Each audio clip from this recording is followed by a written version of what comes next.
For he and all his companions were astonished at the catch of fish they had taken. And so were James and John, the sons of Zebedee, Simon's partners. Then Jesus said to Simon, "Don't be afraid. From now on you will catch men." So they pulled their boats up on shore, left everything, and followed him. And may we be blessed by the reading of such words. Kung isa-isahin po natin yung naganap at ating reviewin para lalo nating ma-appreciate ang ganda niya. Luke 5:1, one day as Jesus was standing by the lake of Gennesaret with the people crowding around him and listening to the word of God. So kung kayo nakakita na ng eksena sa tabi ng pampang, ng dagat, o sa tabi ng mga pinupuntahan ng mga bangka pag sila'y ng isda, alam nyo ang eksenang ito. Nagdadatingan yung mga nangisda buong magdamag, alam nyo sa gabi nangingisda, at yung mga asa-asawa, pamilya, naghihintay sa tabi ng shore, marami kayang nahuli, siyempre yung mga babae, gusto nila maraming mahuli si mister para maibenta nila sa palengke, pambayad nila sa load ng telepono ng mga anak nila, etc., etc. So, very expectant ang mga tao. Ito ang napakasayang lugar pag umaga sa mga mangingisda. At alam natin na maraming taong nandun, hindi dahil sila ay kukuha ng isda o mamimili, nakikinig sila sa salita ng Diyos na itinuturo ng Panginoon. Ang Panginoon kasi kung saan may tao, doon siya nagpipreach. Hindi siya namimili ng lugar, basta may tao, magpipreach siya. So the people were milling around Jesus, hindi mo mahulugang karayom yung tabi ng dagat, at sila'y lahat ay taimtim na nakikinig. Luke 5:2, Jesus saw at the water's edge 2 boats, left there by the fishermen who were washing their nets. Yung mga bangka nila, hindi katulad ng mga bangka natin na mga payat, yung mga parang canoe. Yung bangka nila, mga flat. So, mas medyo may volume. At nakita ng Panginoon na merong 2 bangka na nandun sa matubig at walang laman. Ang mga may-ari nito ay busy na naglilinis ng kanilang mga lambat. Ang mga mangingisda po, bago yan umuwi, nililinis muna yung lambat nila kasi ang daming sumasabit doon ng mga dumi, mga dahon, lumot. Siguro may sirang Adidas, may mga sirang cellphone na nahuli ang lambat, kung ano-ano, mga bota. Tinatanggal-tanggal nila yan. Dahil para sa susunod, mamayang gabi, pagbaba na naman nila sa tubig, malinis na mga lambat. So they were busy washing their nets. Anong ginawa ng Panginoon? Verse 3, He got into one of the boats, the one belonging to Simon, and asked him to put out a little from shore. Then he sat down and taught the people from the boat. Sa dami ng tao at nagigit-gita sila sa Panginoon, anong ginawa ni Lord? Yung nakaparadang bangka doon, nakisakay siya. At sabi niya sa may-ari, pwede bang itulak-tulak mo yung bangka palayo sa mga tao, palayo doon sa pampang? At nung lumayo-layo, doon siya naupo at nagturo. Parang kung gaano ko kalayo ngayon sa inyo siguro. Madrama talaga itong Panginoon. Meron pa siya ngayong orchestra pit between Him and the audience. And you know that water is a conductor of sound. Kaya ang lahat ng mga luma natin, mga simbahan, lalo't may ilog, yung tore ng kampana katabi ng ilog. Kasi pag kinampana mo yon, tatama sa tubig ang sound waves, dadalhin hanggang kaloob-looban ng island through the river. Because water conducts sound. Subukan nyo kung nagsuswimming kayo sa pool, may malaglag na barya, dinig na dinig nyo yun. No? Dahil ganun yung tubig. So the Lord really knew how to use acoustics. So umupo siyang ganyan, at napaka-dramatic, napaka-cinematic nung eksena. Pero itong taong may-ari ng bangka, inabala niya ng konti lang naman. Sabi, pwede ba na iurong-urong mo ng konti at sasakay lang ako? So for the purposes of acoustic and space and drama, but we suspect there are other reasons why the Lord had to take that boat. Well, the request, if you analyze, was not too big. It was very doable. Ano ba namang makisakay siya doon? Hindi pa naman uuwi yung may-ari, hindi pa niya isasampa talaga doon sa shore yung bangka, nasa tubig pa, at nililinis pa niya yung lambat. Verse 4. When Jesus had finished speaking, He said to Simon, "Put out into deep water and let down the nets for a catch." This time, the instruction of Jesus was really more difficult to do compared to the first request. Yung una, pwede bang makisakay sa bangka mo? Pwede po. Pwede bang irong-urong mo doon? O, sige po. Aba, iba na ngayon. Nung matapos na magturo ang Panginoon, sabi niya, alam nyo, magsakayan kayo ulit sa bangka, pupunta doon sa malalim, at ihulog nyo uli ang inyong mga lambat. It was difficult. It would be reasonable for Peter not to comply. Bakit? Sino ba naman ang nangingisda sa araw? Umaga na eh. Kung nangingisda ka gabi, kasi pagkagabi, lumulutang yung mga isda sa malapit sa ibabaw ng tubig. Pero pag araw, nandun sila sa malalim. Paano mo mahahabulin ng lambat yun? Hindi abot, no? And of course, going back to the deep water would require more work, more commitment. Hindi na simple katulad kanina yung request. And besides, the nets had been cleaned. Nalinis na eh, para dumami uli. Everything was against common sense. At pag naglilinis ka na ng lambat, wala nang iniisip ang ng isda kundi makauwi. Gutom na yan. Kakain na. Naghihintay na yung pamilya niya sa bahay. Tapos matutulog yan, magpapahinga dahil magdamag na puyat. Tapos sasabihan ka ni Lord na una, nakisakay, tapos nakitulak-tulak ng konti. Tapos ngayon, papalalimin ka na ng pupuntahan. 5:5. Simon answered, Master, we've worked hard all night and haven't got anything. At kung gusto niya sigurong idagdag, alam ko carpenter ka, ano bang malay mo sa fishing? Kami ang mga mangingisda dito, why tell us what to do? What you're telling us to do goes against all knowledge that we have accumulated over the years. It will not work. It is improbable. It is even impossible.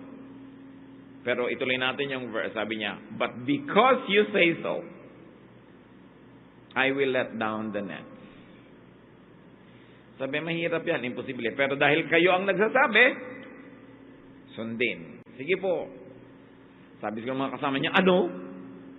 Magsasagwa na naman tayo, babalik tayo doon, magmumukha tayong katawa-tawa, sinong nangingisda sa ganitong oras? Pagod na tayo. But Peter gave his obedience.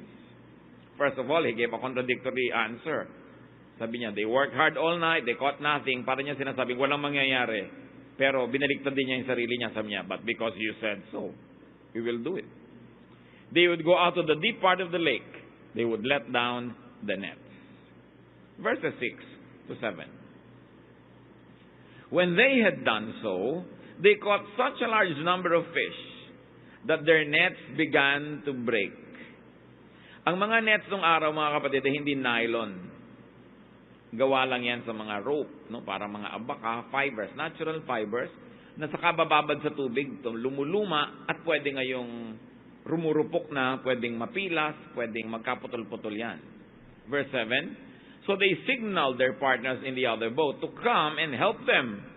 And they came and filled both boats so full that they began to sink. So anong naging bunga ng pagsunod nila sa imposibleng utos ng Panginoon?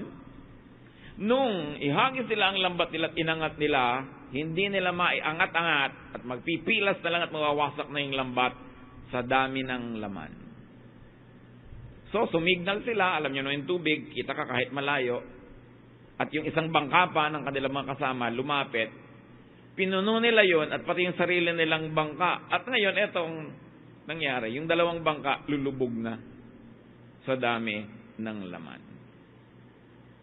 What was the result of their action? They caught so much fish beyond their imagination. This naturally revealed that Jesus could be relied upon. That Jesus was all-powerful. And so whatever little faith they already had in Jesus now multiplied to great faith. Bakit naman kailangan tawagin pa yung ibang bangka? Siyempre, para may affirmation and witness. Baka walang maniwala sa ginawa nila, so kailangan maraming makakita. Oo nga, napuno nga sa imposibleng oras itong mga bangka na ito. Verses 8 to 9. When Simon Peter saw this, he fell at Jesus' knees and said, Go away from me, Lord, I am a sinful man. For he and all his companions were astonished at the catch of fish they had taken. Maaring sa tanang buhay nila, hindi nila naranasan ang ganitong kalaking harvest, lalo't kumaga. Lalong naintindihan ni Pedro kung sino tong Jesus na ito. At sabi niya, iwan niyo po ako. hindi ako karapat-dapat na makasama nyo. Because of the miracle, Peter fell down at his knees of Jesus. He came to terms with his sins and with his sinfulness. He asked the Lord to go away because Peter came to terms with his undeserving state. Nakita niya, hindi niya deserve yung ganong karaming isda. Hindi niya deserve yung presensya ng Panginoon. Dahil nung magliwanag sa kanya yung katotohanan kung sino si Kristo, nakita niya ang sarili niyang kadiliman. Nakita niya ang sarili niyang karumihan. At sinabi niya sa Panginoon, lumayo po kayo sa akin, hindi ako karapat-dapat na mapalapit sa inyo. At ang sabi naman ng Panginoon, dahil nandun din, sabi sa verse 10, and so were James and John, the sons of Zebedee, pati sila, natakot. Kakaiba ito. Something we have never seen before sa loob-loob nila. Then Jesus said to Simon, don't be afraid. From now on, you will catch men. Kanya, huwag kang matakot.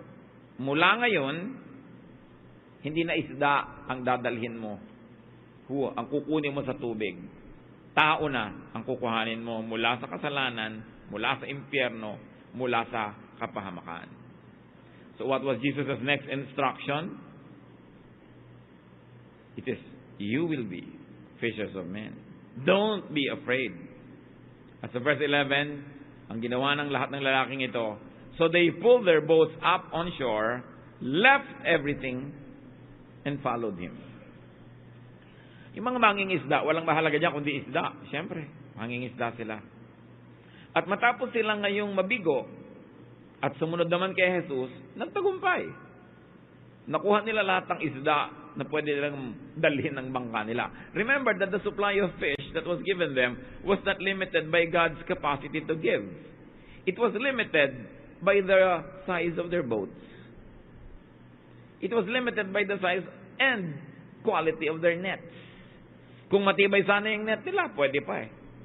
Kung mas malaki pa yung bangka nila, pwede pa. At yan mga kapatid, ang katotohanan sa ating buhay. Ang mga pagpapala ng Diyos na dumarating sa buhay natin, ang nagbibigay dyan ng sukat at limitasyon, hindi yung kakayahan ng Diyos magbigay. Yung kakayahan nating tumanggap. At nakita nyo yung kakayahan nilang tumanggap. Yung net nila nasisira. Maraming mga tao, mga kapatid, when they have too much of a good thing, nasisira din sila. Minsan nasisira ang ulo. Nasisira ang loob. Nasisira ang approach. Nasisira ang balance. Watch what you pray for because you might get it. Gustong-gusto nila ang daming isda. Ano nangyari ngayon? Napupunit lang ang lambat nila. Marami sa atin, hindi bagay yumaman sobra dahil baka tayo mabaliw.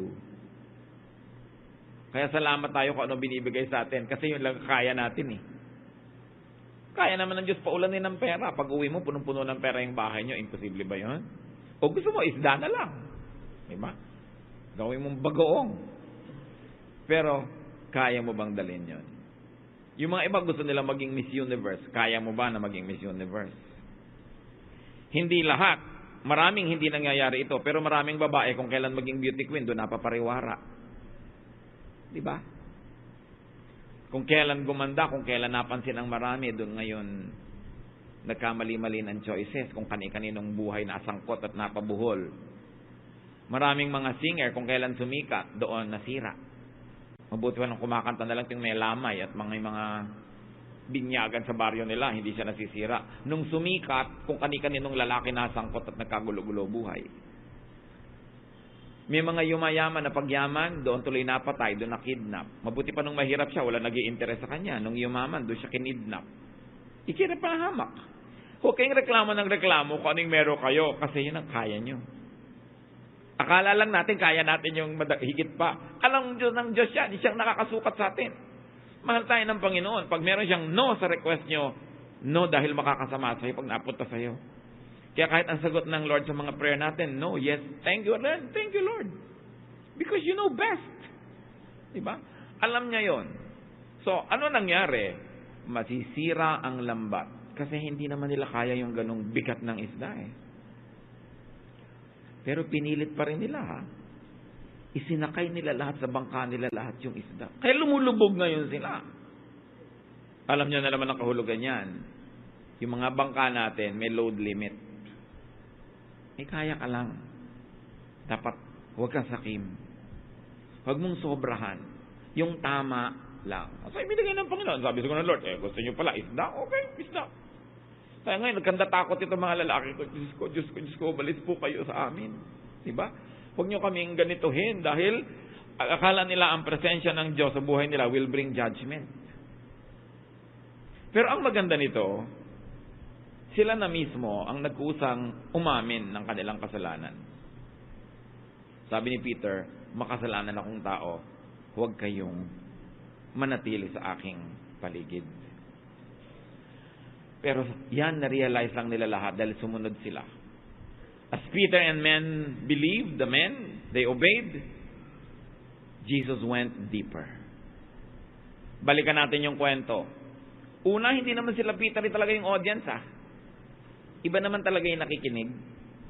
Sila Peter, busy naghuhugas sa mga lambat nila, siguro nakakarinig ng konti, tapos busy pa rin sila, nag-uusap din sila, konti-konti lang. Pero dumaan sila sa pagsubok. Sinabi ng Panginoon, pwede bang makisakay sa bangka mo? Doon nagsimula Pinasakay. Madali naman Pagkatapos, nung nakasakay ng Panginoon, may kasunod pala, pwede bang iurong-urong mo yung bangka palayo?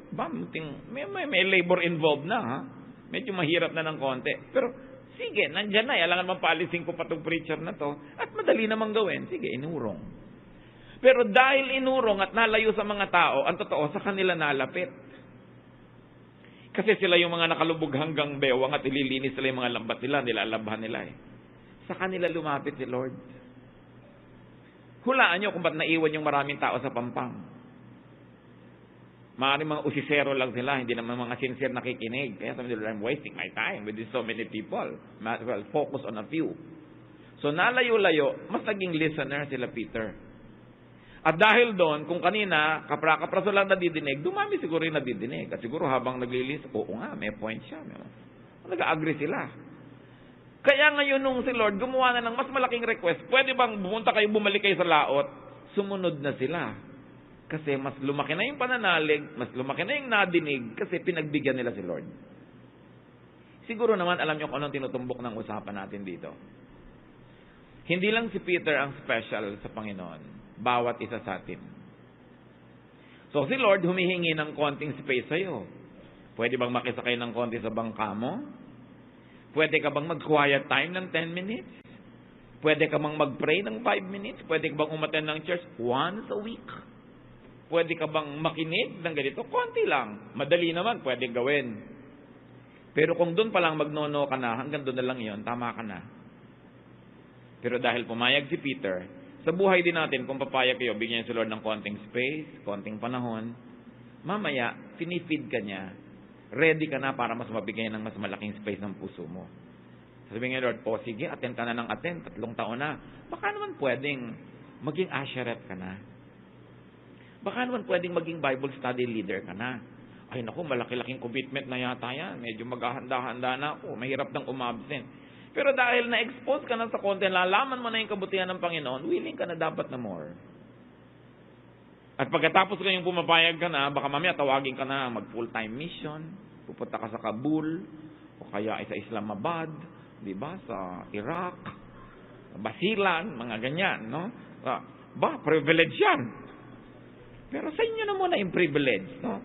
So, ang point, may tinatawag ng ganon, at hindi nagkakamali ang Diyos sa ganon. Hindi naman lahat tinatawag sa ganon May tinatawag lang kung ano yung calling sa'yo, kung ano yung gift mo, kung ano yung kakayanan mo. O baka doon pwede magpa-Bible study ka sa bahay mo. Malaking abala na to, Iba na yung ako lang yung umaattend, iba naman ako nag-host. O papamerienda pa yata ako.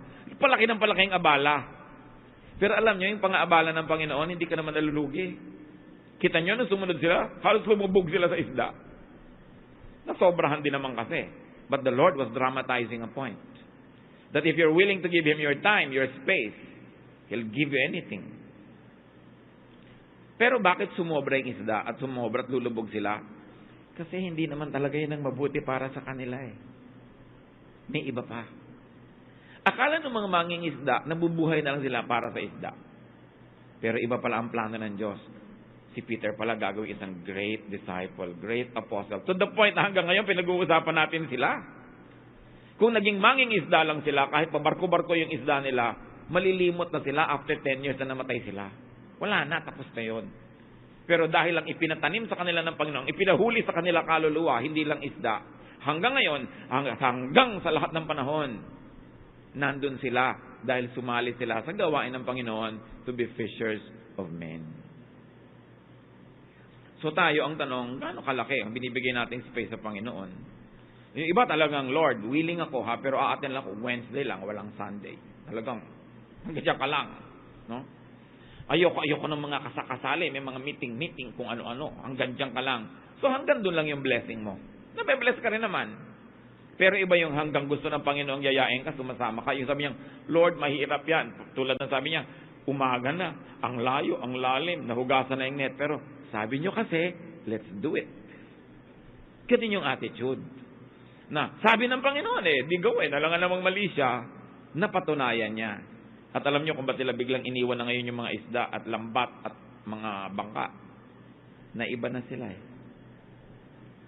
Nagpakilala sa kanila ng lubos ng Panginoon na yung dating mahalaga sa kanila, baliwala na.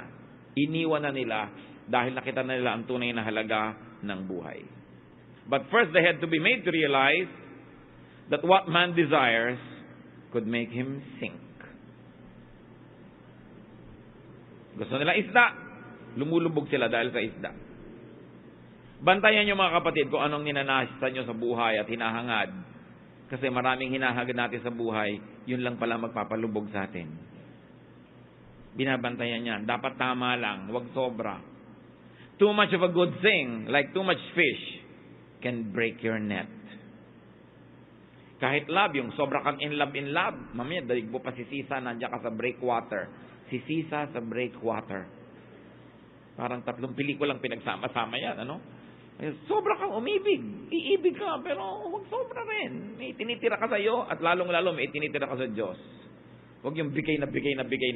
Pag iniwang ka tuloy, nagtitirintas ka kahit wala kang buhok. Malaking problema mo.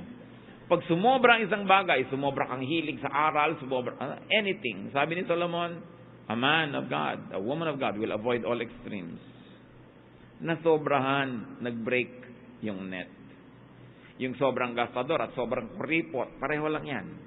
Dapat gitna ka lang, no? So what man desires could make him sink. But the redeeming part of this whole story was that Peter came face to face with his sin. You cannot face God and not face your sin. Kasi ang Diyos maliwanag parang salamin. Dapat nakikita mo sarili mo. Nare-realize mong I'm unworthy. Na-realize niya yun.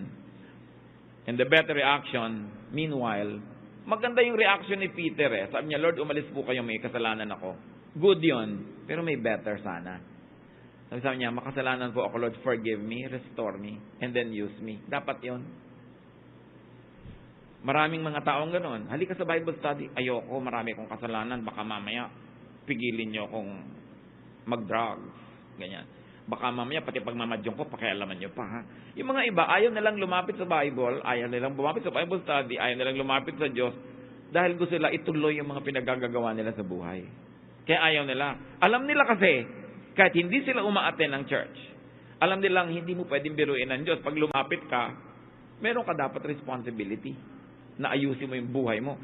Kasi hindi pwedeng nandiyan ka, pagkatapos tuloy ka pa rin sa mga katigasan mo ng ulo. At yun ang gusto ni Pedro, ituloy yun. Kaya sabi niya, Lord, layuan niyo po ako. Kita niya yan. Sabi Lord, hindi ako lalayo. From now on, you will be fishers of men. Look at this.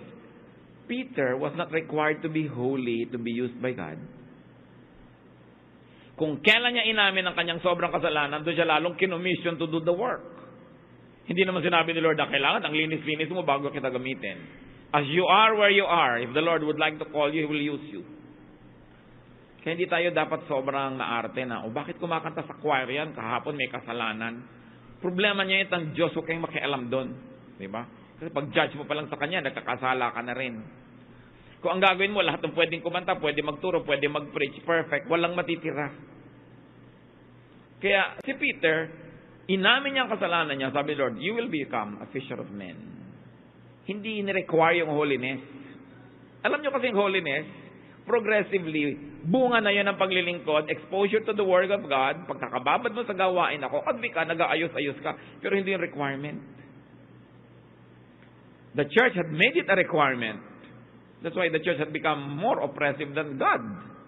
No? At yung mga church members, mas mahigpit pa kay Jesus.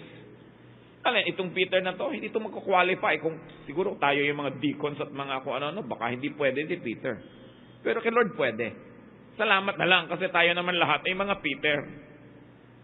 Buti na lang ganun ng Panginoon. Pero hindi ibig sabihin na tinanggap ka, ikukonsintihin ka na lahat, hindi ka na magbabago habang buhay.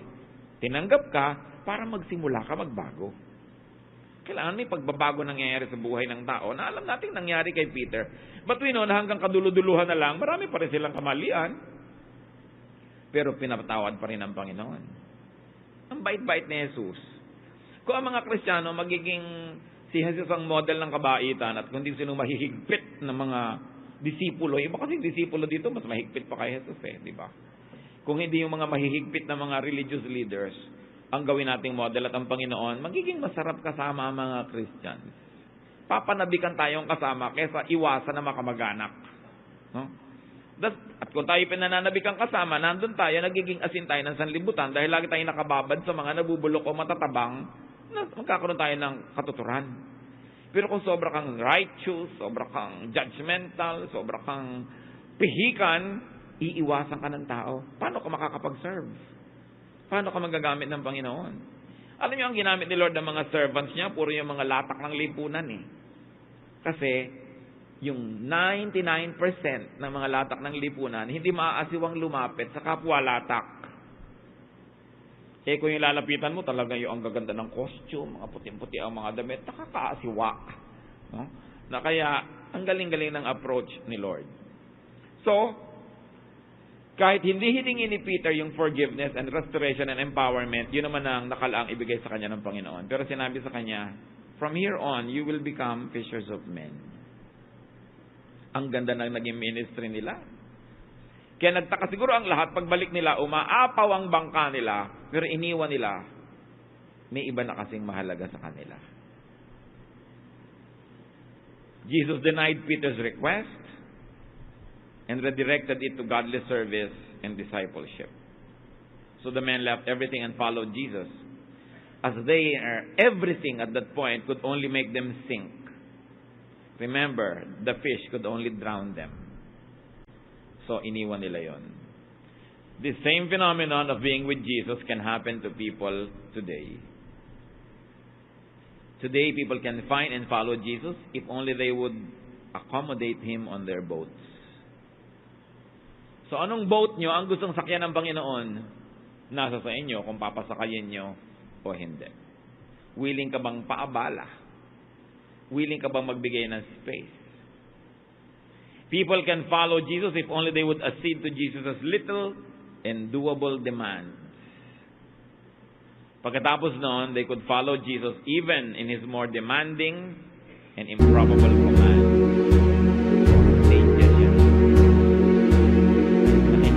Konti sa'yo, nakikita ng kaunti sa'yo, at mamaya inuutusan ka na talaga ng paghihirap. At maganda yun, lalo Panginoon yun. People can have more of Jesus if they let their encounter with Jesus lead them to assess themselves more correctly. Kasi nalalabas sa Panginoon, lagi na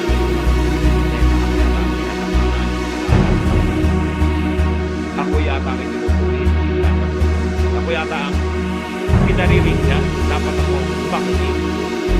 And people can have more of Jesus. They see too much fish as dangerous cargo.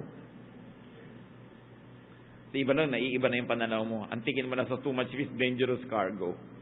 Kasi lulubog ka. People could have more of Jesus if they leave their fish, their boats, their everything to follow Jesus. But remember this, pinapaiwan lang yan kung idol ng buhay mo. Kung hindi naman, you can keep it. Hindi naman pala namamagitan between you and God, hindi naman gugustuhin ng Diyos na alisin yon. Ang gusto lang niyang alisin, yung namamagitan at hadlang sa relasyon mo sa Kanya. Nakakasagabal. And of course, they can have more of Jesus when we become fishers of men.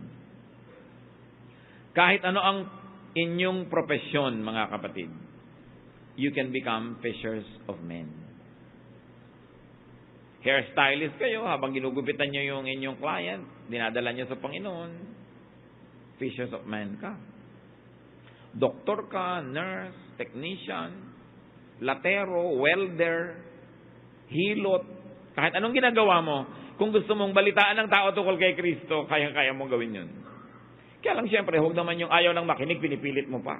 Tapos yung makikita ka, yun na lang yun ang topic mo, wala ka na ibang topic, kakainisan ka rin naman. Kailangan, panabikan ka rin. Kaya, dapat din, variety. May variety ang iyong performance. Hindi lang puro Bible. Bagamat pag napag-usapan yung Bible, talagang kayang-kaya mong laliman yung usapan. Pero tinitingnan mo rin yung kahandaan ng tao makinig. Hindi ka na lang basta salita ng salita dyan. Nakikiramdam ka, pero handa ka. Sabi, be prepared in season and out of season to share the gospel. So it's very important. Ngayon, balikan natin anong nangyari doon sa original audience. Nakalimutan na sila ng kwento, di ba? Pero sila yung tunay na unang nakikinig. Kasi maraming mga tao, nakikinig lang, pero pag maghihimala na ang Diyos, puwera sila. Kasi audience lang pala. Hindi naman talaga dinidibdib yung ginagawa. O maaaring hindi pa nila panahon para sila tawagin for greater things.